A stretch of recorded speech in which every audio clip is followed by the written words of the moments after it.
একের পর এক শক্তিশালী ক্ষেপণাস্ত্রের আঘাতে ধুলোয় মিশে গেছে ইসরায়েলি দম্ভ।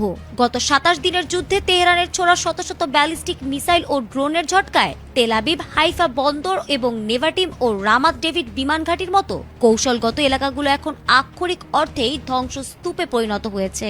যুদ্ধের ময়দানে ইরান একাই ইসরায়েল ও যুক্তরাষ্ট্রের যৌথ শক্তিকে এমনভাবে কোণঠাসা করেছে যে তাদের শক্তিশালী আয়রন ডোম আজ কেবলই এক ব্যর্থতার নাম।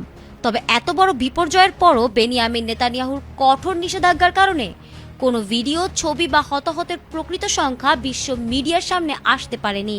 সেন্সরশিপের বেড়াজালে ঢেকে রাখা হয়েছে ইসরায়েলি সেনাদের লাশের সারি আর ধ্বংস হওয়া সামরিক জানমালের হিসাব।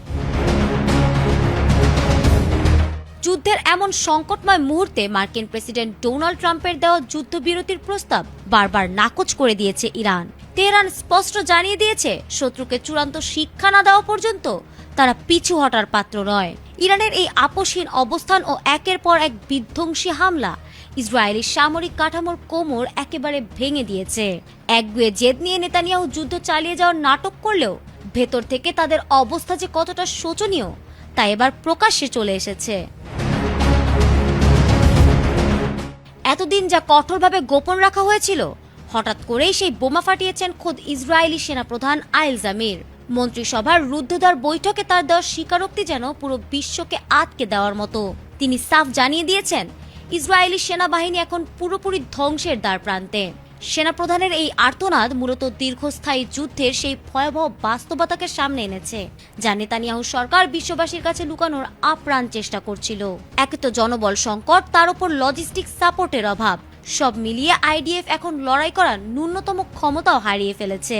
সেনাপ্রধানের এই লাল সংকেত প্রমাণ করে যে ইরানের অকুতোভয় প্রতিরোধের মুখে ইসরায়েলি দাপট এখন কেবলই ইতিহাসের পাতায় ঠাঁই নেওয়ার অপেক্ষায়। প্রতিটা মিশনে গিয়েই যেন ইসরায়েলি সেনার সংখ্যা কমছে আর মরদের সারি বাড়ছে। শুধু সেনাপ্রধানই নন, ইসরায়েলি বিরোধী দলীয় নেতারাও এখন সরকারের ওপর চড়াও হয়েছেন। তারা প্রকাশ্যেই স্বীকার করছেন যে ইরান ও লেবানন ফ্রন্টে একসাথে লড়তে গিয়ে ইসরায়েলি ডিফেন্স ফোর্স এখন ভেতর থেকে পুরোপুরি ফোকলা হয়ে গেছে। একদিকে গাজা আর পশ্চিম তীরের প্রতিরোধ, অন্যদিকে ইরানের একের পর এক বিধ্বংসী আঘাত, সব মিলে ইসরায়েলি দম্ভ এখন ধুলোয় মিশে যাওয়ার অপেক্ষায়। যারা অন্যকে মানচিত্র থেকে মুছতে চেয়েছিল, আজ তাদের নিজের অস্তিত্বই চরম সংকটের মুখে। আজ তাদেরই সেনাপ্রধানের কণ্ঠেই ধ্বনিত হচ্ছে পরাজয়ের করুণ সুর। ফারহানা হক, এটিএন বাংলা।